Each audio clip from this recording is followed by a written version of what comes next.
Good afternoon, good evening, everybody. We have people calling from Ghana and the US, I think. I don't know any other state. I am delighted for this session because actually one of our students, asked us if we could do this, and I was like, sure, why not? They are very interested, and I'm very grateful that they have the passion for YouthsMAP, and not just that, for their professional development. For those who don't know me, I am Dr. Florence Owusu Moore, founder and president of YouthsMAP. We're not going to go into the history of YouthsMAP. You can go on our website to learn more about us, but our passion is to, mold the young professionals and our high schoolers and college students to achieve their maximum academic and professional excellence, right? And so today, our goal here is to give a broad overview of career exploration, affectionate and give some actionable advice and diverse, perspectives from our panelists that are going to speak today to help our students and our young professionals decide where, they want to go in their career path, right? One of the advice that I give my students as a mentor is that, when you're choosing your courses, and one of the reasons why YouthsMAP actually starting with me, as an art student in Ghana, heading to law school, in my mind, I wanted to be a judge one day, but moved to the United States in my young, teenage years, and going to college, I had no clue what I wanted to do. I think some of you have heard me tell this story before. I literally threw a book up in the air, and whatever opened was what, and I prayed, right? I prayed, and whatever opened was what was my major, which was pre-pharmacy at that time. Since that journey in the 90s, I'm not going to tell you my age, but in the 90s, I've gone through pharmacy, through medical technology, through biotechnology. I've gone through regulatory, and this is all school, right? But when I got into my profession, I moved into, through the labs, through program management and project management. I've gone through regulatory policy and basically to say that my career has changed since I started, right? I currently work for the federal government as a policy analyst and a science project manager and a senior advisor for the Food and Drug Administration. But that is not why we are here. We're here about YouthsMAP, just to give you a little bit background of me, right? So today, Dr. Christina Krang, who is a pharmacist, is going to give us our first talk. And I'm going to introduce her topic, which will focus on self-discovery and exploration. So with that said, Dr. Christina Entry Kran is a clinical pharmacist working in anesthesia and intensive care, Directorate of Komfu Anoche Teaching Hospital, where she provides pharmaceutical care to critically ill patients. And currently, the superintendent pharmacist at GNAP Pharmacy Limited. It's a wholesale pharmacy where she monitors and oversees the general pharmaceutical activities of the facility. She holds a bachelor's degree in chemistry from Kwame Nkrumah University of Science and Technology, a master of science degree in analytical chemistry from St. Louis University, in St. Louis, Missouri, and she's a doctor of pharmacy, and where she received her degree from Kwame Nkrumah University of Science and Technology. She has been practicing pharmacy for 5 years and has served as a clinical pharmacist for the past 3 years. She is currently specializing in critical care and nutrition pharmacy at the West African Postgraduate College of Pharmacy, pharmacists, excuse me, at WAPCP. She's affiliated with Pharmaceutical Society of Ghana, amongst others, and she's also a family woman who is happily married with two beautiful kids that I've had the privilege to meet myself. So with that said, I'm going to pass the host baton to you, Dr. Christina, and you can go ahead and start sharing your slides. I will say good evening again, and I'm Dr. Christian Nenchi, a pharmacist at Komfanochi Teaching Hospital. Today, we are going to learn about or discuss the dual journey of discovery and exploration, looking at or focusing the inward and outward perspective. Some of the outlines of the topics that I will discuss is self-discovery and self-assessment, exploring different career fields, researching career path and job outlook, networking and informational interviews. And I will talk a little bit about personal branding. For self-discovery, it's just understanding yourself in terms of your values, your needs, your wants, and your preferences in order for you to know yourself. And in self-discovery, you take a deeper reflection and explore who you really are, which will help you to live a more fulfilling life. And as you all know, one way that we can truly assess ourselves is to do self-assessment. And to do a self-assessment, you just evaluate your own performance, your skills, your abilities, and this will help you to identify your strengths and your weaknesses as an individual. For me, I had the inherent will to go into the health-related course in my undergrad. The idea was being to care, because I really love and care for the ones that are close to me, and I really love to care for somebody in need. So I really had a passion for it. But after my master's in analytical chemistry, I sat down in a reflection of myself and asked myself, is that what I really want? Because at that time, I did the master's in US, so I had opportunity to further into the PhD. But within me, I knew I didn't really want to pursue the PhD. So it dawned on me to redirect and focus and really consider doing what I really want to do. That really, I might say, was a part of that time that I did self-assessment. And in doing self-assessment, it's also crucial for personal and professional development, because it will enable you to set target goals for improvement and make informed decisions about your future plans. It will not only help you to learn more about yourself, but is a measure for your growth and progress as an individual. And when you want to do self-assessments, let's look at some of the areas that will benefit you in terms of your career choices. In self-assessment, one has to look up for the interest, your skills, your values, your strengths, and your weaknesses. And some of the questions, as far as interest is concerned, is what the questions that you might ask yourself is, what excites and motivates you? What courses do you enjoy? And when you talk about your skills, what are you naturally good at? What have you become good at? And when the values come in, what kind of work aligns with your principles? Because I had the inherent will to go to help so that I can help those who are closer to me and are in need. I have that passion for it. What kind of lifestyle do you hope to have? And what do you want to achieve to feel successful? For your skills, for your strength, it can be your skills and your talent. You might be creative, you might have good communication skills, or you might have a good leadership skills. Those are the strengths that is within you that you have to focus on. I normally term our weaknesses as the opposite of strength, just the poorly developed character or traits or skills that an individual possesses. It can be you are the perfectionist type, or you are overcritical of yourself. It's not bad though, but we work on it, and all of that shape us and lead us to the career path that we want to be. For some of the importance of self-assessment, it just helps to promote self-awareness and self-discovery, and it empowers goal setting. It helps you to identify areas for improvement. And also in doing self-assessment, I term it as a filtering mechanism, because you have a lot on your mind. You have a lot of strength. You have a lot of skills and interests, preferences. But then when the time for self-assessment comes, you have to filter them out and look and focus on the one that will help you and lead you to your career path. Let's take a look at this Venn diagram. This Venn diagram has a universal set being your personality.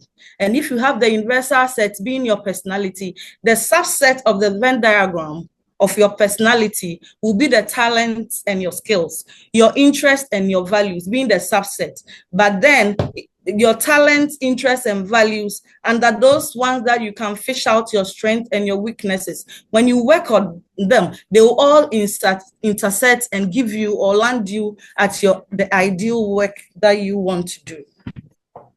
Let's look at exploring different career fields. For me, I had the opportunity after my undergrad to work in the mining sector. Some of us in Ghana know Goldfields Ghana Limited in Takwa. That's where I did my national service, and after national service for a year, they took me on as a chemist in their lab.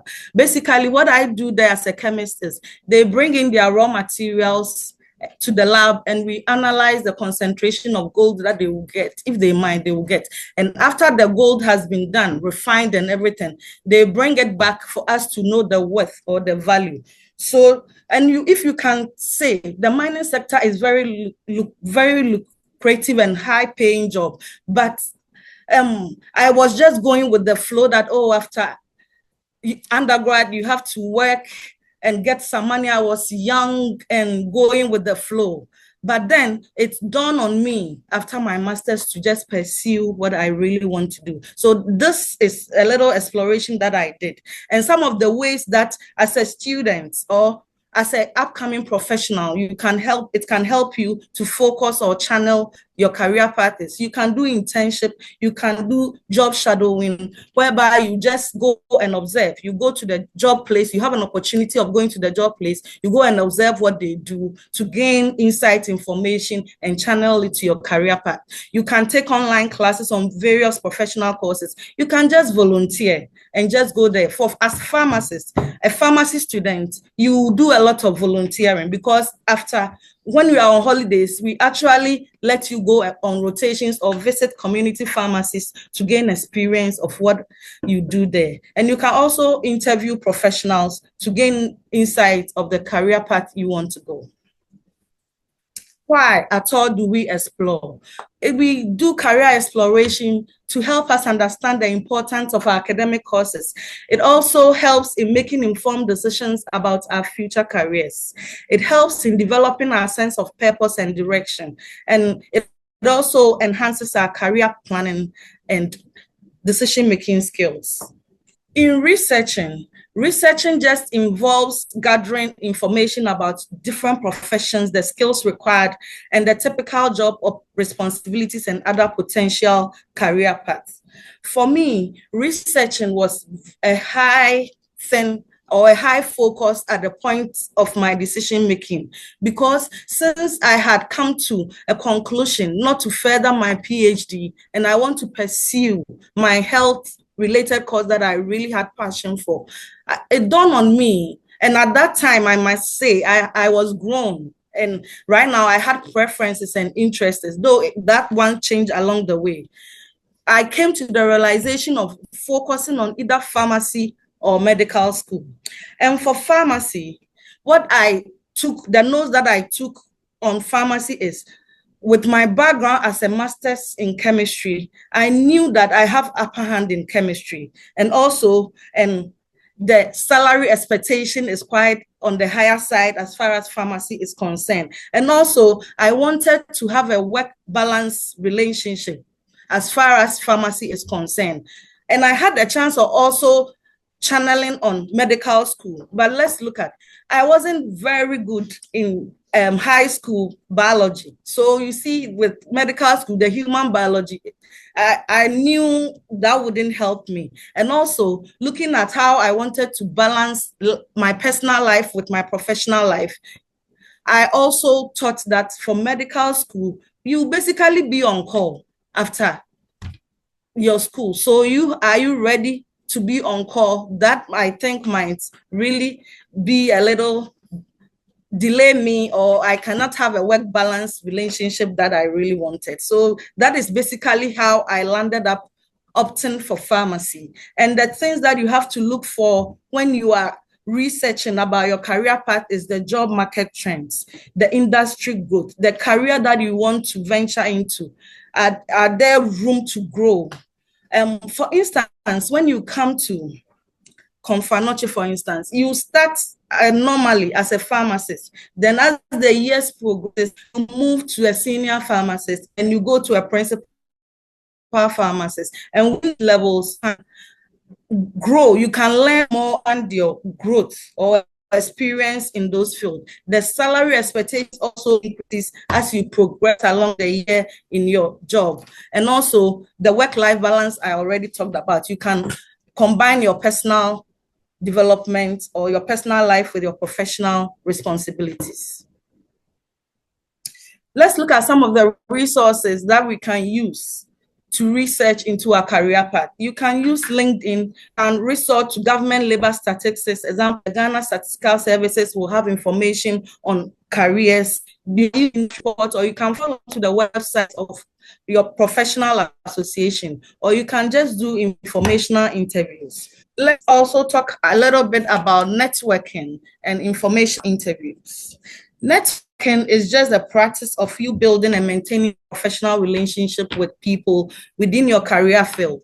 And an information interview is a conversation with someone within your desired career field and gain knowledge about their job, industry, or company. And it's typically without the expectation of a job offer. And when you combine this two, it's a process of settling on a particular career field or research career path. For an informative interview, you are just gaining clarity and guidance for your career exploration. There's no assurance of job offer. But in networking, when you have tight networks, it can land you to your desired job that you want to be. And the combination of those two allows you to get your questions answered by people who have insider information.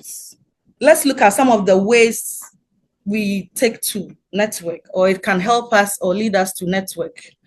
We have to make use of most of our contacts. It can be a relative, a friend, a neighbor, even your classmates, your lecturers, or an alumni from your school, your church, or your work. For me, in particular, with my experience, I had a lot of help from my church.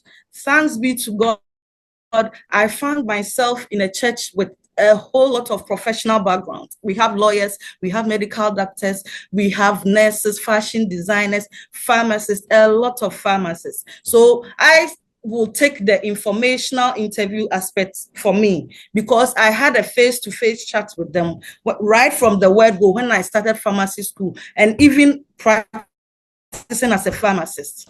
That really helped. My church really helped me. You will find where or who can help you and you capitalize on it. You can also attend career fairs and conferences. For those of us in US, there's a lot of career fairs and conferences. Make use of it. Take it as an opportunity to build your career path. You can connect with professionals on LinkedIn. You can join student organizations and mentorship programs. For example, YouthsMAP.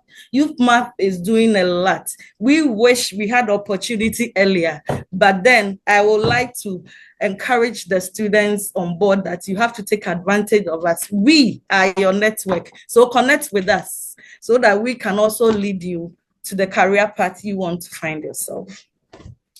For personal branding, it's just basically the process of defining and promoting what you stand for as an individual, which may including what makes you unique, relevant, and compelling. In personal branding, you just combine your skills that you've talked about, your values, and the experiences that you've carried on, and that will differentiate you from others and make you stand out. Personal branding does not only make you stand out as an individual, but it also helps you advance in your career field or business. Let's take pharmacy or a pharmacist. For pharmacy, when I narrow it down, as a fresh pharmacist from school, you can find yourself in academia, whereby you lecture students to become pharmacists. You can find yourself in the community, whereby you are a community pharmacist. You can find yourself in the industry or the manufacturing, whereby you are an industrial pharmacist, or in the regulatory or the clinical as a clinical pharmacist. For me, I find myself as a clinical pharmacist, where I work with the anesthesia and ICU Directorate of Confanoche. There, we provide anesthetic medications and prepare patients for surgery. And aside that, we also do intensive care work. There, we just take care of critically ill patients. So to take care of somebody who is critically ill or even on life support, you need a form of specialization. And I could say that pharmacy in itself as a career is just designed or packaged in a way to brand you, where you find yourself. If the interest is there, there's room for improvement, and you specialize on it and become what you want to be in a way of branding yourself. Like I always, when Dr. Flo was introducing me, I got enrolled in West African Postgraduate School of Pharmacy, where I'm specializing in critical care and nutrition pharmacy. So here, with the knowledge that I will acquire, It's a form of branding. Specialization in itself is a form of branding that will help me to take care of my critically ill patients. In a way of identifying your personal brand, there are these 6 core elements that I found that it really helped me to achieve and get to where I am now. You have to talk about the values that I've already talked about. This defines your personality, who you are, and how you relate with people. The passion. Do you have a passion? Do you care for people? A differentiator. You think about things that make you unique. You have to have superpowers. What do you have better than others? You have to let them come out. And in a way of filtering, getting your values, your interests, your preferences out, you settled on your strength, you work on them, you filter it out, and that will be your goal that you set. Forget about the distractions and you focus. You have a purpose. You should have a purpose. Why are you building that brand? And I think in all this, when all these key core elements come into play, then it will lead you to the personal branding that you want. So in building your brand, you have to focus on attracting career opportunities. You build your credibility. People trust your skill. You ask yourself, does people trust your skill? If people trust your skill, the skill that you are bringing on board, that's when they will give you responsibilities or lead you to the place that you want to be. And in personal branding, you have to grow your audience. You have to have a strong, consistent online presence. Right now, social media is everywhere. Let's take advantage of it in one way or the other. I mean, the positive way to get us to build our brand. Have a strong, consistent online presence to build your brand. So in conclusion, I would say that we have to bear in mind that timelines for every individual is different. Everybody has his own time, and self-assessment is the foundation for self-discovery. As we mature and we grow, our preferences and interests change. Allow yourself for assessment to discover your true self. Explore and research to weigh your options. You take time to establish profitable relationships in a way of networking. Then you build your brand to suit your style. And the take-home messages, you have to stay flexible and allow yourself for change. This is my contact information. You can reach me on my email, cntry805@gmail.com. Then my telephone number is there. Feel free to contact me anytime in case you need any professional advice. Thank you. Thank you, Dr. Entry, for this, awesome presentation.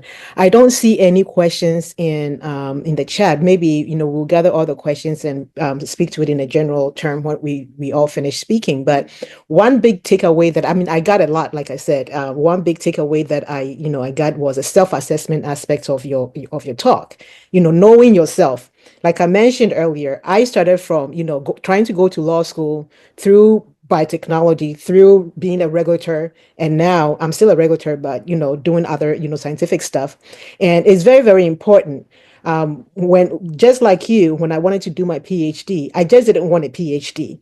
I know, especially if you're from an African home, your parents want you to be a doctor or be a medical doctor, not just a PhD doctor, a medical doctor or a lawyer or whatever. Because I've always been in the sciences in my professional career, I was pushing my kids to go into the sciences. The fights that we've had, I can't begin to say. But through networking and talking to shadowing people, I remember in 2012, if I remember correctly, doing the same thing that you're saying, I got opportunity to do a fellowship for, excellence in government, where, my skill set shown. And I wanted to do a PhD, but I didn't know what to do my PhD in. I didn't want to do the science, but I enjoyed people. I enjoyed, believe it or not, that is how YouthsMAP started, right? The professor that was in charge was like, no, if you want to do a PhD, look in IO psychology because you are excellent when it comes to people, right? So for me, talking to people and shadowing and listening, and like you said, YouthsMAP has, we have all these professionals. If you guys don't know, those who are here, we have accountants, we have pharmacists, we have medical doctors, we have people that work in IT, and we will hear from one of them today. We have so many resources. And I advise that if you haven't taken the opportunity to use these or leverage these resources, this is an invitation for you. You might not have everybody's contact number, but if you contact me and you tell me, hey, like I always say, I might not know the answer. I don't know everything, right? But I know who to go to get the answer from. So thank you so much for such a wonderful presentation. With that said, I'm going to go ahead and introduce our second speaker, Miss Stephanie Nyako. Let me read her bio. Thank you, Dr. Entry. Miss or Mrs. Stephanie Nyako, I apologize if I misrepresented you, is a senior product manager at TELUS Canada and a career coach dedicated to stop. I have somebody here distracting me. Dedicated to helping professionals navigate their careers with confidence.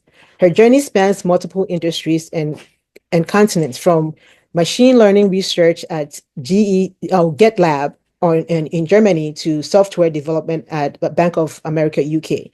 And she's a research and research and ads of Google Ghana. So she's worked in the Google industry, or Google, that we all use in the Ghana session. With an MBET, I'm not familiar with that. Maybe she can explain it to us, from the University of Waterloo.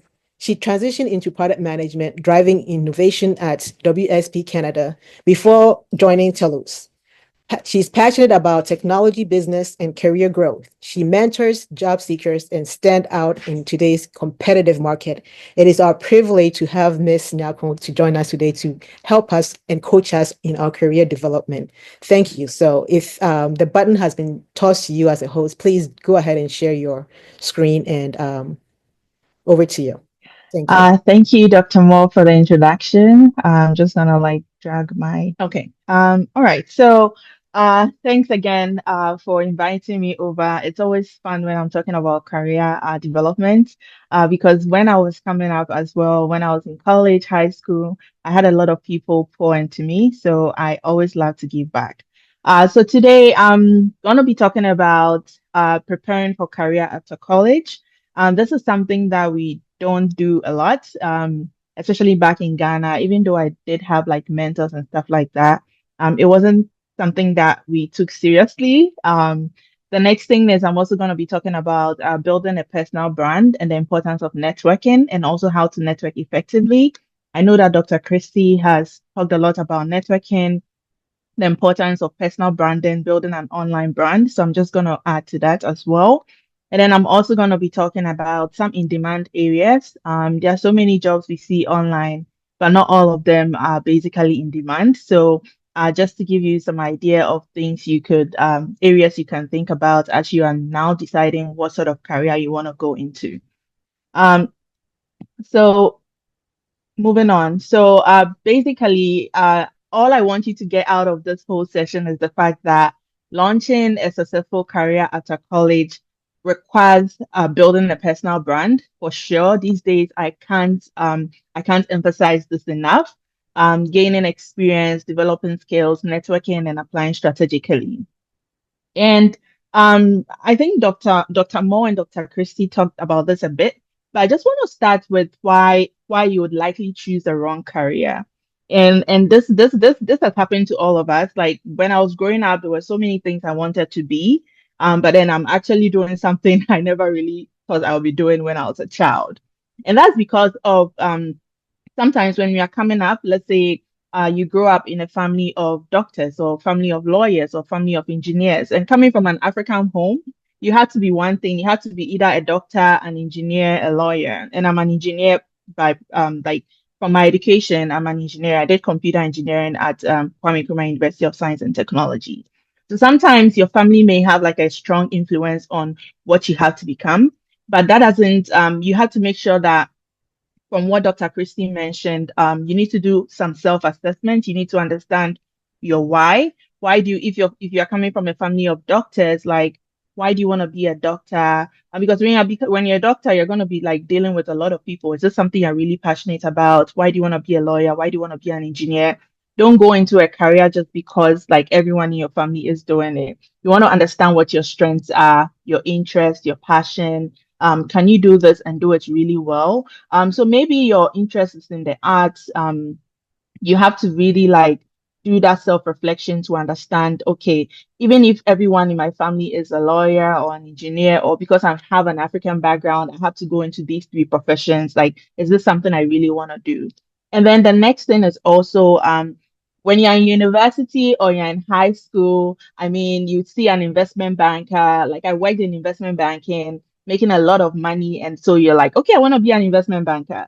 Um, Being an investment banker is great, but I would say that don't just focus on like the paycheck. I know that we need the money to pay our bills, but before you go into a profession, it just helps if you do some job shadowing, like Dr. Christie mentioned, talk to a number of people who are already in the field.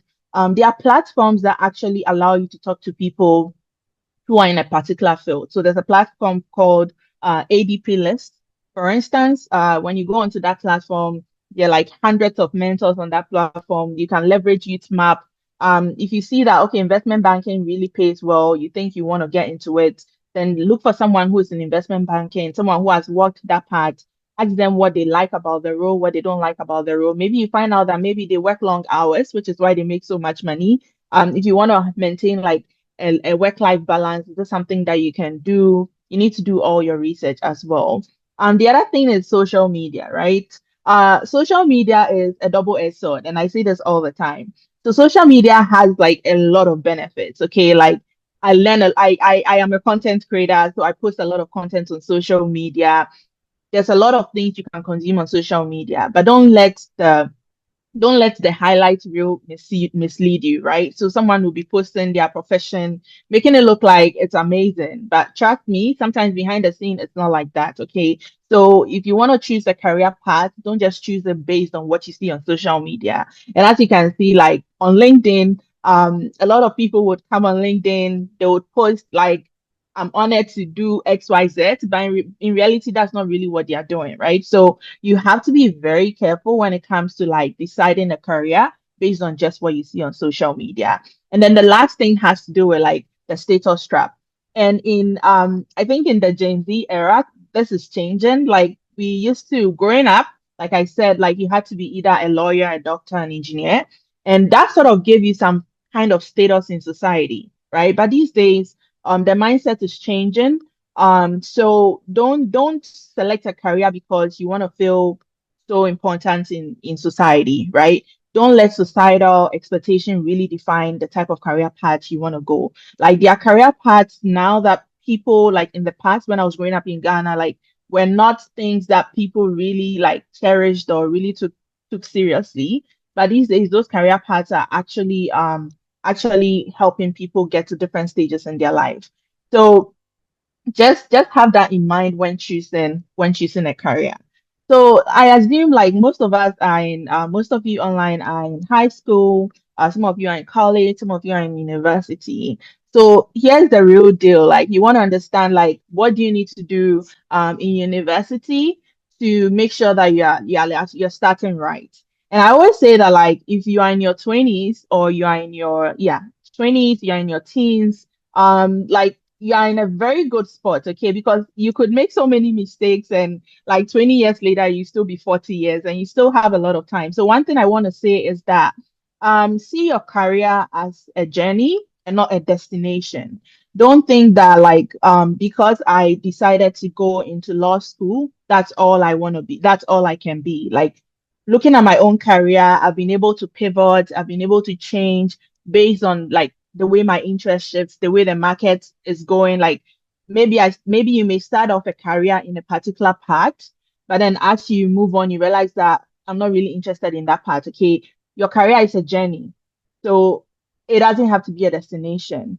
And so be comfortable to and don't feel bad if you realize that okay, I'm already doing computer engineering because my parents said I should do engineering, but I really feel like I really cannot do the calculus. Okay. I think I'm better at like writing. Like you should not feel bad or you shouldn't feel like I cannot pivot. You could always pivot. So one of the things that Dr. Christie talked about, which I want to emphasize as well, especially in our age now, is building a personal brand. Like I cannot emphasize that enough. Like your personal brand is so important. Like your personal brand essentially shapes the way employers perceive you even before they meet you.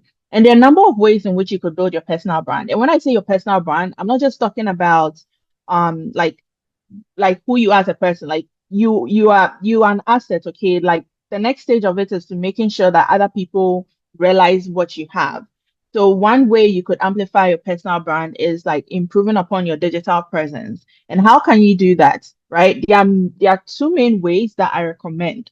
So if you are in university and you are coming out of university, I would encourage you to build like a portfolio. And again, it really depends on the type of job you're going for. So certain roles would require that you have a portfolio. And what's a portfolio? Basically, a portfolio is like a collection of work samples that shows your skills and your achievements. So if you're in university and let's say you are studying design, for instance, okay, you're doing something in UX research and you're gonna look for a job. Like the way the job market is so competitive right now, like you need to do something to show that okay, I've said XYZ on my resume, but then I can actually do what I've said. And that's what your portfolio is, basically. So it's just like you need to have like a beautiful website online talking about your skills, talking about if you're, let's say you're doing design, then you should have some screens to show that this is what I designed, this is what I can do. If you are doing software development, for instance, then you could also show some code you've written in GitHub or something like that. But you basically need to have like a portfolio. And the other way you could also build your personal brand is through LinkedIn. And LinkedIn is free, and I feel like we often underestimate the power of LinkedIn. Okay, we often underestimate what LinkedIn can do for us. So LinkedIn has all the decision makers. If you want to work in a company, if you want to work at Google, Microsoft, like you want to work in a hospital, you'd have doctors on LinkedIn. Like your target market is on LinkedIn. So LinkedIn is a prime place to showcase what you know. So I would say that when it comes to LinkedIn, you just have to maybe post content. And I'm not saying you should be a content creator, but depending on the field you're in, let's say you are in finance, okay? You can decide to be posting about finance. You can decide to post about the stock market. You can decide to showcase the knowledge you have because you never really know who is gonna see that. And you never know you never know where what you're gonna put is gonna land you. And there are so many times like I've posted something on LinkedIn and I've had people message me or I've had people reach out to me with opportunities just because I posted an article on LinkedIn.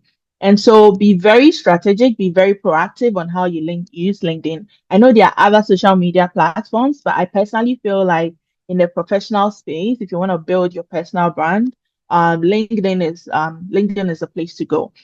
So let's say you want to build like a portfolio. There's just three steps to do this. So the first step is like just purchase a domain name. Okay. Like if you want to have a portfolio, usually with portfolios, people would have a portfolio with their name. If you're doing like a personal portfolio, you would have a portfolio with your name. So for instance, stephaninyako.com or stephanieellis.com.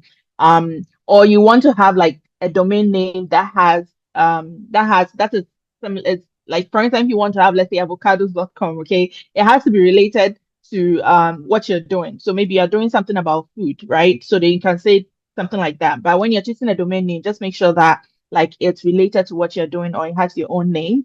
And some platforms you can buy domain names. Domain names can be like range from like $1 to like $10,000. But like for your name, it should average around, let's say, $17. And then research portfolio samples in your industry. And I can't emphasize this enough as well. So if you want to get into project management, if you go on Google, you can just type like top 10 product management portfolios or top 10 um, software engineering portfolios, you get an idea just to give you some inspiration. And then you can decide on like the type of platform you want to use. So you could use Wix.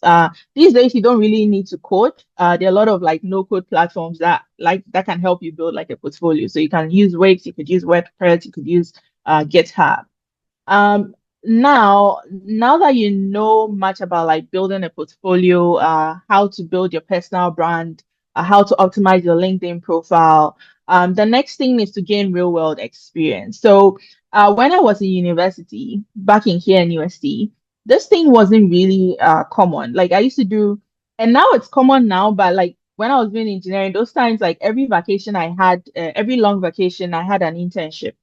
And for my colleagues, most of them, vacation is when like they'll catch up on past questions, just so like by the time we get into the new semester, like you know that you're ahead of the curve, so that you're able to like score all the marks. But for me, like one thing that I find has been very helpful with my life and with my career path has been the fact that I did internships. So my first year, I did my internship at Huawei, and every time my internship was in different areas of computer engineering because I had gotten into computer engineering, but then I found out that like, wow, computer engineering has so many fields. You can go into networking, you can go into software development, you can go into machine learning. So I made it a point that every summer, every vacation, I'll do an internship. And I would reach out to people in the industry to help connect me to some of these internships. And some of these internships were unpaid. It's not like I was getting paid. Some of them were unpaid. So usually summer breaks, you may have like a 3 months break. I'd encourage you to explore like different fields. If you find yourself in, let's say, finance, in finance alone, like do you want to do audits? If audit is interesting to you, then I'll encourage you to like look for an audit firm and do an internship, right? Like I said, for my 4 years at tech, I did internship in my first year. My first year, I did it at Huawei. My second year, I did it at Vodafone and Ostec. My third year, I did it in Germany. So on campus, for instance, in KNUST, there were organizations that sort of like allowed you to do internships abroad. So I applied to some of these organizations, and I was lucky to get this particular opportunity in Germany. And the fact that I got that opportunity in Germany after when I got to final year, and Bank of America came to KNUST to recruit because I already had that foreign experience on my resume. I was able to get an internship in Bank of America, which eventually led me to getting a job after university. And I was like the first person like getting a job after university in Bank of America. And I didn't get a first class. I was a second class student, but then I was able to like land a role from Ghana, get full sponsorship right out of college. And after my internship at Bank of America, I ended up getting a job at Google as well in Ghana. And it wasn't because I didn't have first class. I just want to emphasize on the fact that like you have to do something that will set you apart. And yes, you should focus on getting the first class, focus on excelling in your studies and everything. But when it comes to the professional space, you want to make sure that you have a lot of experience because it's so competitive. And at the end of the day, it's about what you can do, it's about who can walk the talk, and not just what you have on paper. So yeah, and also if you don't get like I said, like you don't have to get a internship. If you're not able to get a paid internship, you can do volunteering, you can do job shadowing, sometimes hackathons, projects, and anytime you do these things, going back to my first point about building a strong personal brand, don't forget to post them on LinkedIn or don't forget to share them so that everyone knows that, oh, actually this person is building an app at a hackathon. Like and then a recruiter will see this or someone will see it and it'll be of interest and you never know where that conversation will lead you. Now, the next thing has to do with developing in-demand skills.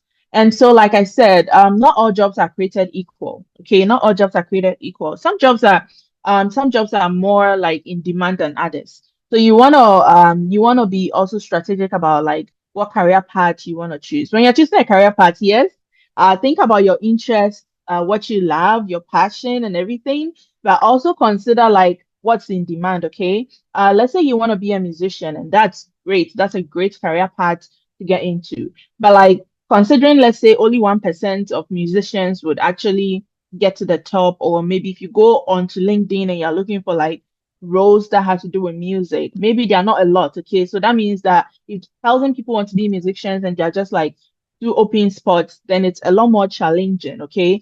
Even though it's a great career path, and I believe that if you put yourself up for it, you'll be able to like excel in that field. I believe that some career paths are sort of in demand. As for instance, take technology and IT, right? Like the buzz, like everyone is talking about AI, everybody's talking about software development, data science. Like this is an in-demand field. If you go on LinkedIn, if you go on Glassdoor, if you go on job boards and you're looking for roles under this area, like there are a lot of roles that come up, right? So there's a likelihood of you finding a lot of jobs to apply to in this field. The next thing has to do with healthcare as well. Healthcare is also like an industry that and when I was growing up in Ghana, now that I think about it, when I was growing up in Ghana, one of the reasons why like everyone was like, go be a doctor, go be a pharmacist, was because like we knew that those were areas that you are sort of guaranteed a job, like going to nursing. It's the same thing, and it hasn't really changed now.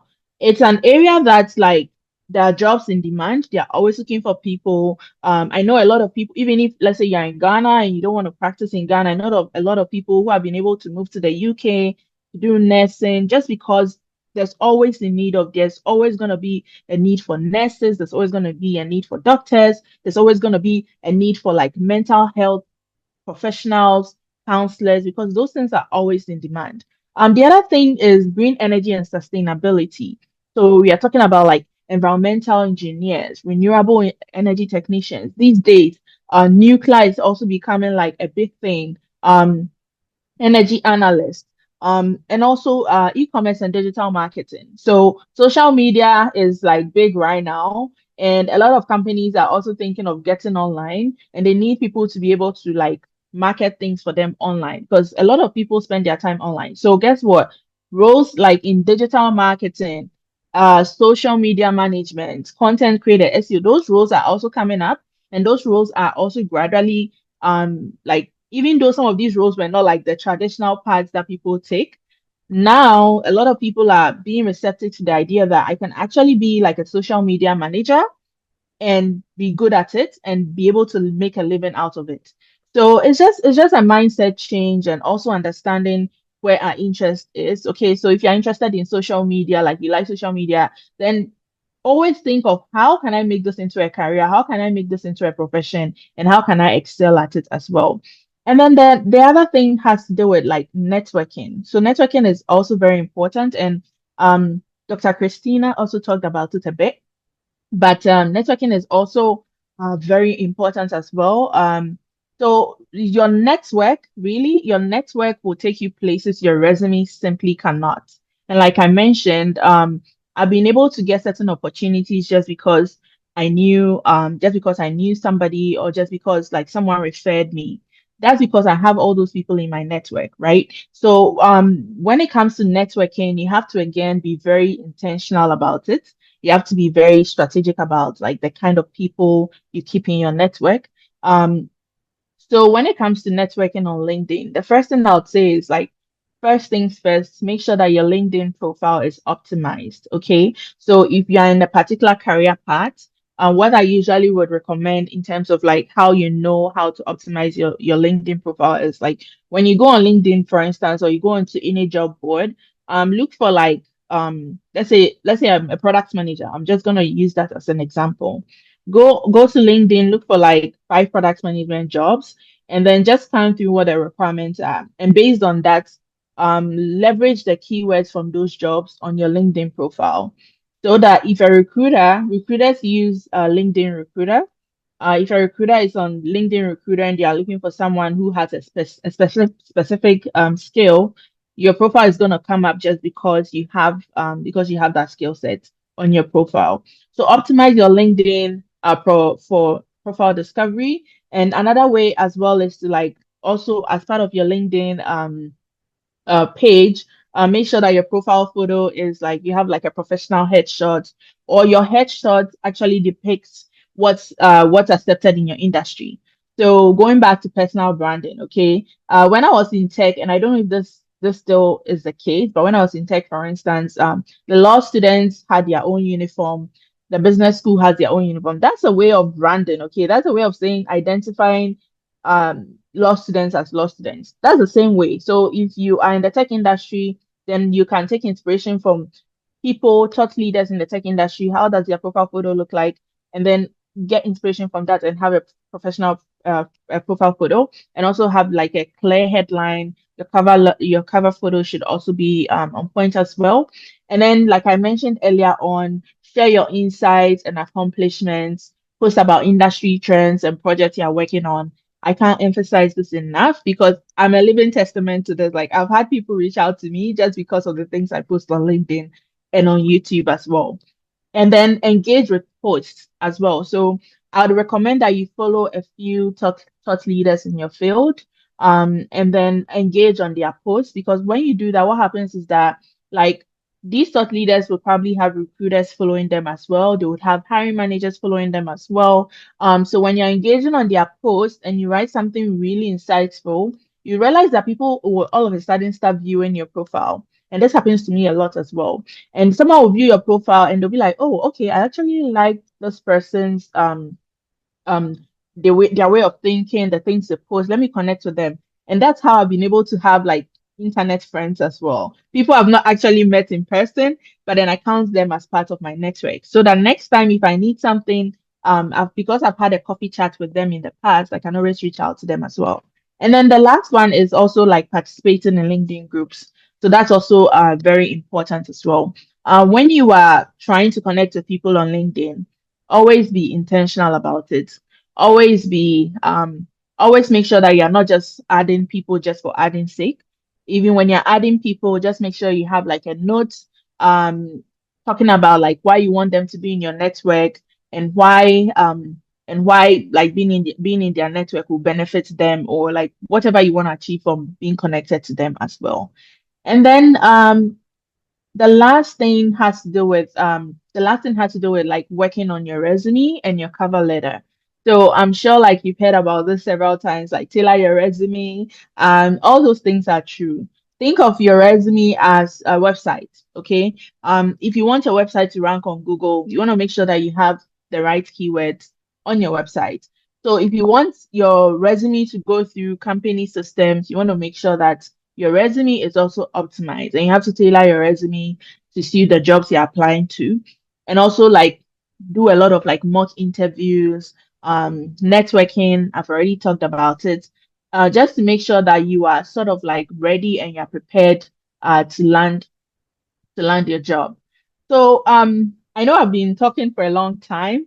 But like if you don't get anything from what I'm saying, like if I've been talking too fast and you don't get anything from what I'm saying, the bottom line of everything I want to tell you is that like navigating your career journey requires intentionality, self-awareness, and adaptability. Meaning that it's something that you have to really think through really well, and not make all the mistakes that some of us did in the beginning when we were starting out. And even if you make a mistake, like I said, don't feel like you can't correct it. Because, like I said, if you're in your 20s, you have like 20 years. Even if you make mistakes for 20 years, you still be 40. Okay. So don't feel like, oh, because I've started up in this particular part, I have to continue. Like doing that will probably burn you out, lead you into a spot where you will not be happy, right? And then also your personal brand is your career story. Don't let someone tell your story for you. Own it, okay? So be intentional about how you present yourself online and offline as well, so that you can stand out in the competitive job market once you're out of college. And then the last one has to do with networking, especially on platforms like LinkedIn, because LinkedIn is like a gold mine. And the best part is that there's a free version. So you could have the free version. I was on the free version for so long.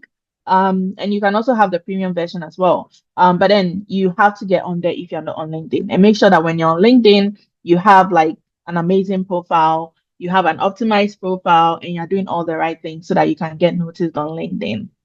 So yeah, I know I've talked a lot. I'm gonna pause here, but I mean, you can get in touch with me. I have a YouTube channel and I talk about all things career, remote jobs.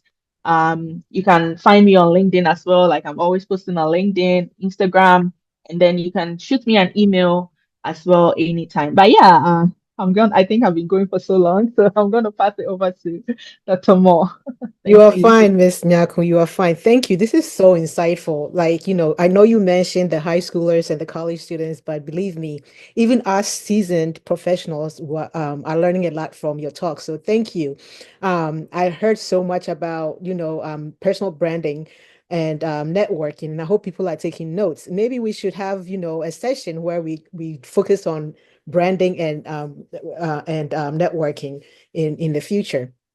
So thank you so much. We have some interesting questions that we'll be asking later, so stay tuned for that. Let me go ahead and introduce Mr. Aqua to do the last presentation, and then we'll head back into our questions and answers to and hear from all of these wonderful, wonderful presenters today. I am learning a lot, I tell you.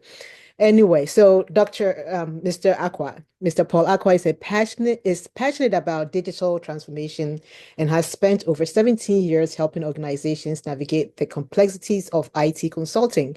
He brings a wealth of experience to the table, specializing in cybersecurity and program management.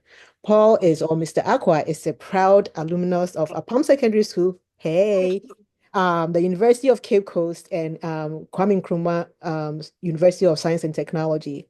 He also holds a master's in defense and international politics from the Ghana Armed Forces Command and Staff College, which provides him with a unique perspective on the intersection of technology and global affairs. Before I hand this over to Mr. Aqua to present, I just wanted you to know that there was a strategic point in us choosing our presenters today. We have a lot of our students and our young professionals in IT, in the medical field, and also in program management. So I'm very thrilled that we had these professionals to come and speak to us. With that said, maybe Doctor, you are going to be a doctor. I'm just manifesting, so. Mashallah, mashallah. Mr. Aqua, go ahead. Okay, thank you very much, Dr. Moore. Let me turn on my camera so that you see my black face. Okay, good evening, ladies and gentlemen. Dr. Moore has already introduced me, so I will go straight into my presentation by sharing my screen. Okay, so how my journey started. There was a conversation between myself and I would say JHS teacher of mine who later in life, I found out to be my cousin, thanks to urbanization. I was in level 400. I had a career goal of becoming a professor by age 35 in physics. Because of that, I majored in physics and minored in mathematics.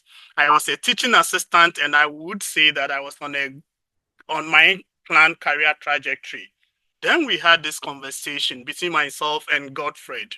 Godfred said, Paul, I know you are very good in physics, you are very passionate in physics, but looking at our jurisdiction and where you are, I would think that IT is an emerging field, and if you don't mind, you can try your luck there. I reflected on this conversation, and for some time, now, I said I was a teaching assistant. So when we were about to finish our service, my head of department called me that I should pursue the master's, and they have plans of maintaining me in the physics department. By the way, I was also the national president of Physics Student Association of Ghana, so I knew most of the physics professors in the country. After careful reflection, I turned down that offer and went to Archbishop Porter Girls, where I started teaching physics and mathematics and started my IT journey by enrolling in NIIT. From a goal of becoming a physics professor by age 35, I diverted my course into IT. And guys, it's a journey I have never regretted. I know many of you will be feeling the same. Sometimes you choose, people will tell you, I want to do aeronautical engineer. I'll ask you, do you know any aeronautical engineer? They said no. Have you seen any aeronautical engineer at work? They will say no. So how did you come by this decision? Let us dive into the slide and see. So if you look at what is happening, technology is changing the landscape, the gig economy. And when I say gig economy, there are people doing jobs remotely, doing it on freelance basis, and AI is changing jobs, automation is changing jobs, I know those of us in school may not know what PABX, but Dr. Moss, Sineriko Wusu, Dr. Krang, and others, you know who, those days it was big deal to be a PABX engineer. Those were people who were installing phones on the DEX phones, the setting up com centers and what have you. Now, when was the last time you see a com center doing business? Even in Ghana, just about 2 years ago, we went to sleep, we woke up, national budget was read, and the next day, those who were managing our toll booths were out of job. These are some of the realities that may shape the world of work. And the earlier you become resilient and prepare yourself accordingly, in line with what Malcolm X said, he says, the future belongs to those who prepare for it today. AI will force about 12 million people or workers to change job by 2030, according to McKinsey report. And researchers also estimate that anywhere from 9% to 47% of jobs would be automated in the future. The icebreaker question is, what are your biggest fears? It could be a job loss, skill redundancy, no clear career path. I believe you have yours. But the fact is the job market is evolving, and so must you. Technology is converging with businesses. Traditional jobs are changing. I mean, just a moment ago, you know, we have traditional accountant. You are either an accountant, you working with big ledger books. Then those of us in Ghana, the introduction of mobile money, the fintech. Now, knowing accounting alone is not enough. You must have some technology background. So these are some of the shaping realities. These are some of the things that will force you to even make career transitions at times, even if you don't want to. New opportunities are emerging, my sisters and brothers, but they come with new challenges. As a result, lifelong learning is essential. The world is changing rapidly. If you don't continue learning, your skills may become outdated or obsolete. Industries are shifting. Traditional jobs are being replaced or transformed by technology. Many jobs are being automated, and digital skills are becoming high demand, as Stephanie already mentioned. Being flexible, and in Stephanie's term, he said pivot is open, means being open to learning new skills to help you stay relevant. What I will say, for you to stay relevant, I will crystallize it into what I call the career advancement formula. If you want to advance in your career, these are the 5 things you need to do, but I will crystallize it into 3 punches in my latter slide. Develop a growth mindset. By developing a growth mindset, be like a tree planted. You have to water it regularly. How are you going to water it? You have to improve on your knowledge, try to read more, try to get more skills in your area, try to innovate. Is that okay? I will break it down. Gain in-demand skills. Stephanie talked about some of the in-demand skills, but look at how, for instance, artificial intelligence can help you to do your job better. So if you are into content creation, how can artificial intelligence help you? If you are a secretary, how can artificial intelligence help you? If you are a teacher, how can artificial intelligence help you? The first speaker, that is Mrs. Cry and Stephanie, also talked elaborately on building network. I won't spend so much time, but it is very critical because most of the jobs that you will get, especially in your professional life, will come from your networks and referral. Stay adaptable and open to change, and focus on creativity and innovation. We will elaborate it in the next slide. Now, to crystallize everything, how to unlock your potential and make sure that you stay relevant in this fast-paced moving world of work is continuous learning. Never stop growing. Knowledge is your greatest asset. Invest in yourself. What are some of the knowledge that you need? I don't mean it is good to read, but try to read in your area. If there are professional courses there, enroll in them. Go to Udemy, purchase courses on. For instance, if you are an accountant, you can decide to read more or do courses on blockchain. You can do other stuff on forensic accounting to add to your skills.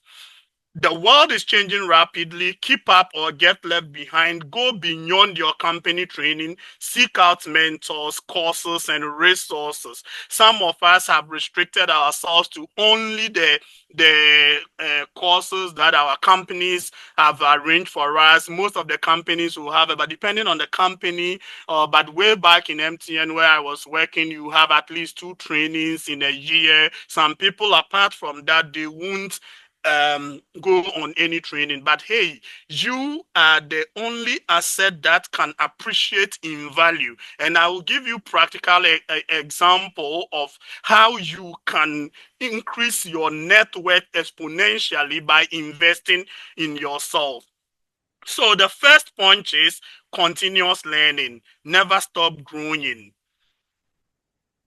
The second punch is cultivate your network, build meaningful connections. As I said, the 2 previous speakers have spoken a lot about it. But you see, one thing that I have seen, especially among some young professionals, especially those of us living in Ghana, is we downplay this building network. Some of the people, you will hear from them only when they need help. But please build your network when you are in peace times, so that during your war times you can rely on these people. Don't call Dr. Moore and ask Dr. Moore that I have been laid off. Dr. Moore, can you help me get a job? When 5 years of your career you never stayed in touch with Dr. Moore. It's very, very important.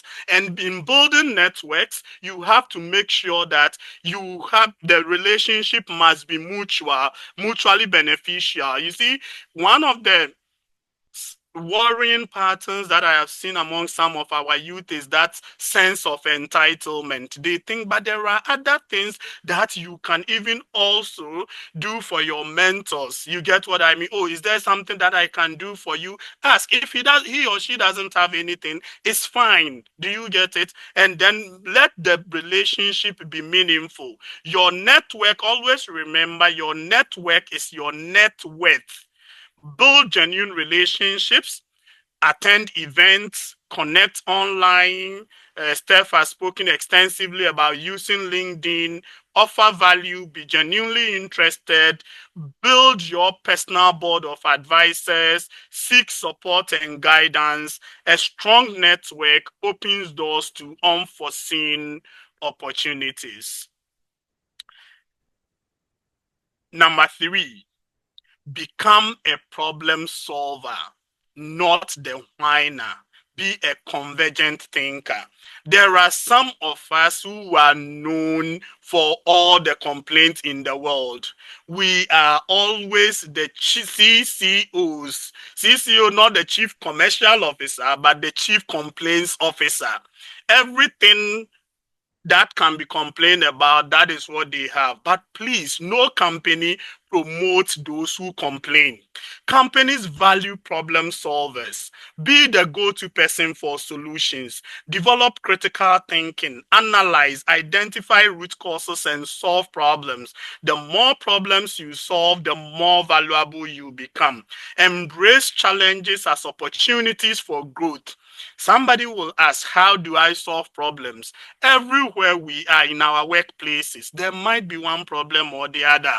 You get what I maybe your company have spent so much, always on paper approvals and something. You are the IT person there. You can even use simple Google Forms and like, okay, how do we go paperless? Can I design a Google form where people can go and request? Let's say if they want to do some request to the organization, can they do it using that form so that and with approval or something so that we don't spend so much? It's a solution. You get what I'm trying to say? How do you build your problem solving skills? Those of, as I said, you can go online, just type improving your problem solving skills. They will teach you a lot of tools that you can use. You can use your strategic tools like the fishbone analysis, your SWOT analysis, and all the tools that you can have. Is that okay?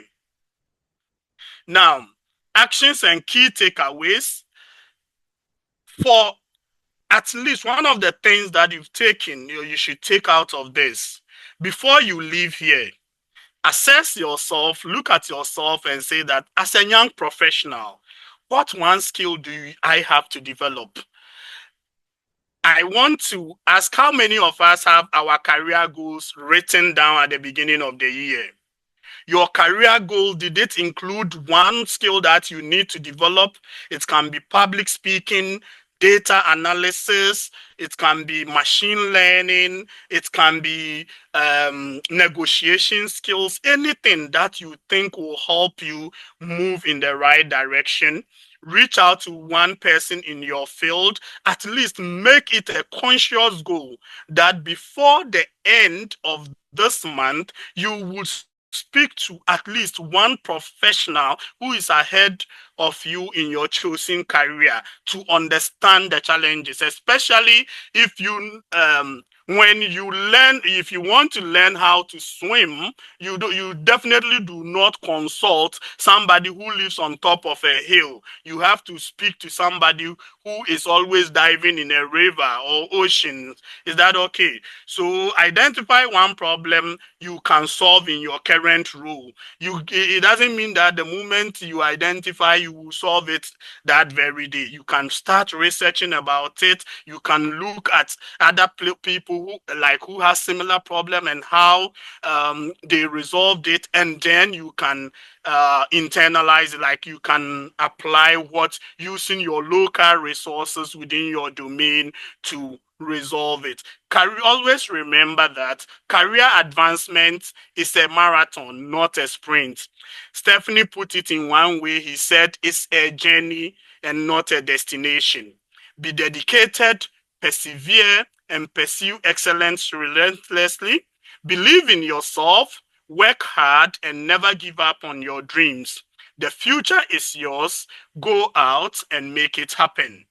How do you navigate career transitions? As I said, the changing landscape will sometimes force you to change your career. I gave account of how from a goal of becoming a physics professor by age 35, I ended up becoming IT transformation specialist or consultant. You need to do self-assessment, know your strength and interest. The first speaker, that is Dr. Klein, said that she wanted to go into medicine, but she saw that O-level biology, she wasn't so good, so she didn't venture. That is identifying her strength and her weakness and deciding to focus on her strength. Upskill. By upskill, take online courses and certification. Guys, this generation, we are more luckier than ever. Trust you me. Those days, it was very uncommon for you to even get a course to do remotely. People like distance education, now it has become very flexible. People can, take, this generation is much luckier. There are tons of resources. You can be here and take courses in MIT. There are courses on Coursera that these universities, Harvard and others, are floating their courses. You can be in behind your table and take courses everywhere in the world. Okay, network, engage with industry professionals, join professional bodies. If you are, let's say, an accountant, make sure you are paid member of ICA, attend their event so that you will see what is happening. That is where you could network and pivot, be ready to change path when needed. Like the way I wanted to be a physics professor, but have become an IT professional.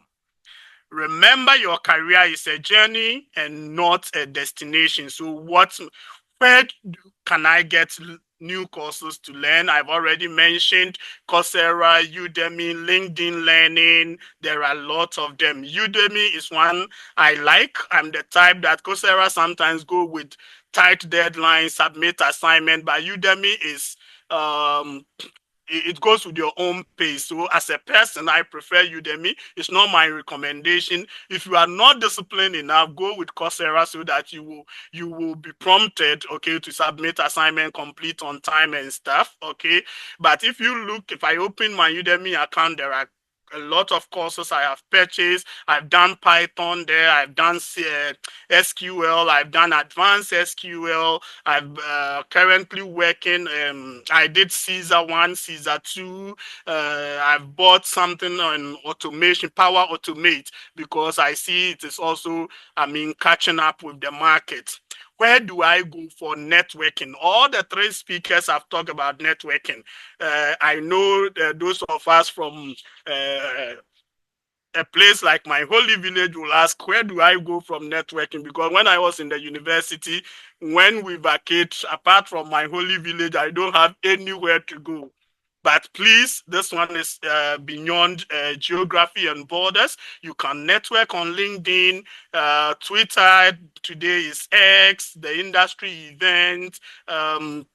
Steph talk about joining LinkedIn groups. If you are into agri, there are Ghana Agribusiness Group on LinkedIn. Make sure you join. Research on some of these things. They've talked about personal branding, building an online presence, personal branding, and content creation. You don't necessarily have to be a content creator, but share your knowledge. Make sure it is based on research. So if you are into, let's say, public administration, pick a topical issue on public administration. You can write on it on LinkedIn. You can publish on other newspapers like BFT and other places, so that you building your branding in definitely simply means that establishing yourself as an authority in that area.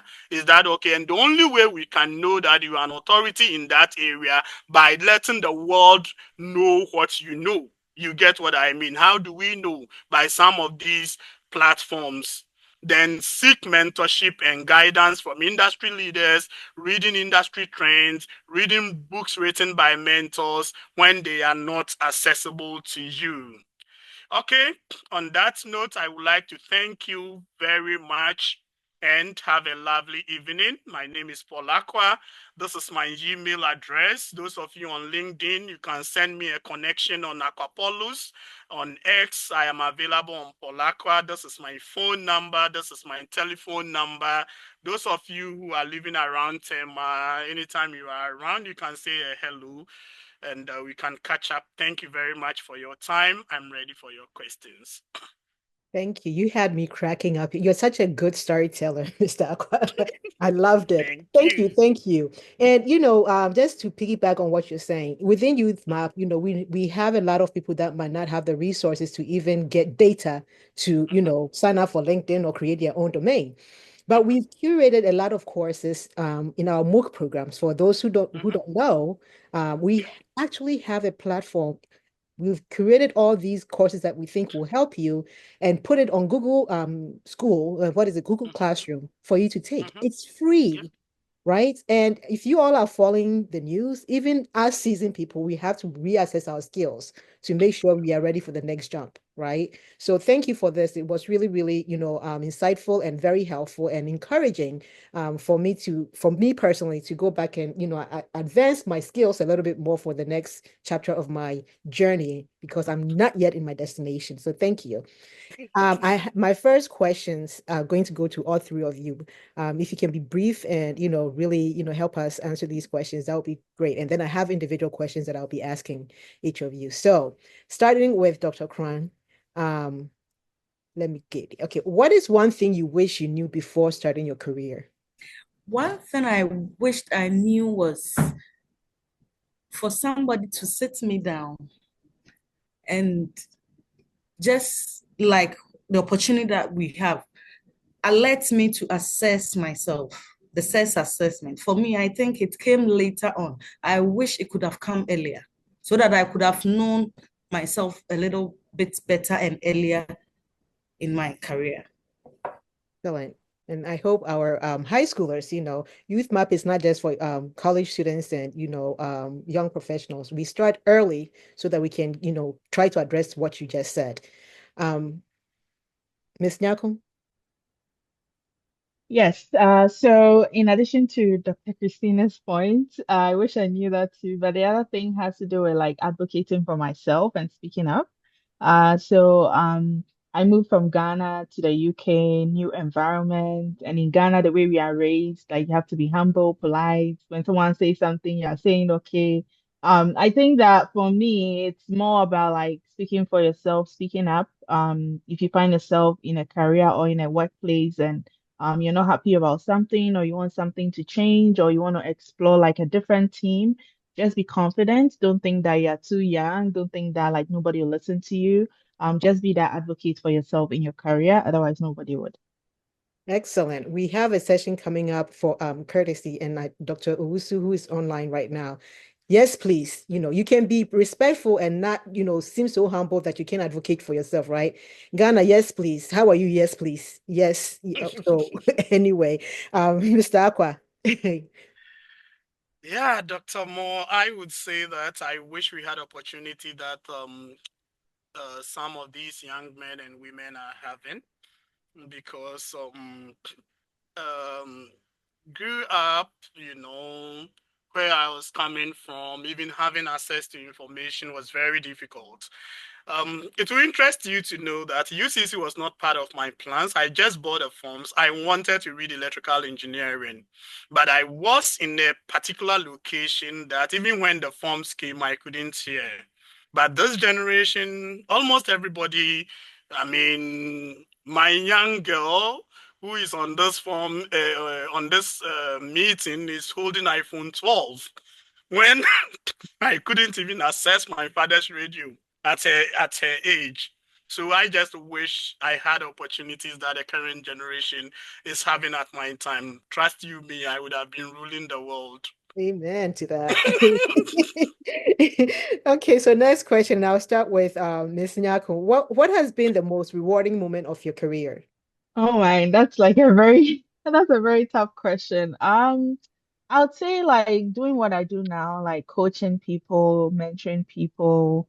I find like when I find that because I sort of moved continents at a different age and I there were so many things I had to learn the hard way.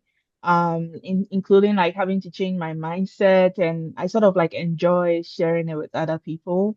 So I feel like even though like I've done all these things, I feel like the most rewarding part and the most fulfilling part is really like being able to share my experience, coach people, and also help people to like get to where they want to get to in their careers. Excellent. Um, Mr. Aqua, Yep. if you weren't doing the role, I think we've heard this already. If you weren't doing the role that you are doing now, what could you see yourself doing? Since you talk about, upscaling your skills. My next journey, perhaps maybe one day, end up in management consultant. Yeah.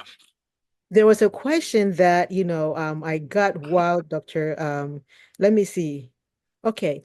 So how do Dr. Entry, how do I deal with external pressures from family or society regarding my career choices? Most of us here are from the African continent, so we can all relate. So if you can, help us how you went through, what you went through and how you got out of that. How do I deal with external pressure from family or society regarding my career choice? This is a very good question because I always encounter that. For example, let's take pharmacy as a career. So for pharmacy, when you are part of the family, you know that mom started with pharmacy. They might have a chain of pharmacies. So you, the daughter or the son that is coming up, you have to go to pharmacy school so that you can run the chain of business will continue. But I had a classmate whose passion was just for cooking. She wanted to set up a restaurant career, but the father had a chain of pharmacies, and she being the firstborn and she wasn't doing well. She wasn't doing well in pharmacy school, and at a point in time, this lady has to be repeated, and thanks be to God, finally she was able to complete school. So I think with us coming up as parents and guiding our kids, we have our own interests, which is best for the kids. The kids have their own interests. And I believe when we sit down and have a decent conversations and put everything together, can have a balance and listen to each other and move forward. And in cases that doesn't still work, then it might have a professional help to come in so that everybody will understand each other and move on so that it will benefit the child at the end of the day. Excellent, excellent. And this even goes beyond career, even college choices. I recall, I mean, now I've changed, I've repented. I used to be such a college snob, right? And community college, what do you mean you're going to come? You are going to go to a 4-year university, right? But I got experience with, all three kids that I have, and one of them going to the community college before going to a 4-year university, for example, was one of the best decisions that we made as a family. So yeah, there might be a pressure, in the society. Everybody wants you to go to a prestigious college or whatever. At the end of the day, for those, in the US, where you start really doesn't matter. It's where you end up, right? Like Miss Nyakun said, and Mr. Paul reiterated that. This career thing is not a destination. It is a journey, right? So hang in there. If you need to speak to somebody like Miss Christina is saying, please reach out. We are here for you, and we can talk to your parents too. I had to do some of that, talking to parents, to get them to be where they need to be. Miss Nyakon, I'm going to ask everybody one more question and then we'll end because I think we've exceeded our time. This one here was, a little bit intriguing to me as well. So you talked a lot about personal branding, right? So the question is, where is it? Something about being boastful. Okay, how do I showcase my skills and expertise authentically without sounding so boastful or too boastful? Well, that's a very good question.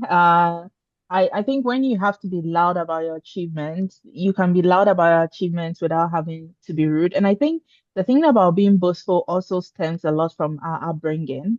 I mean, out here, like people just say their mind, what's on their mind, and we tend to focus so much on what other people are thinking.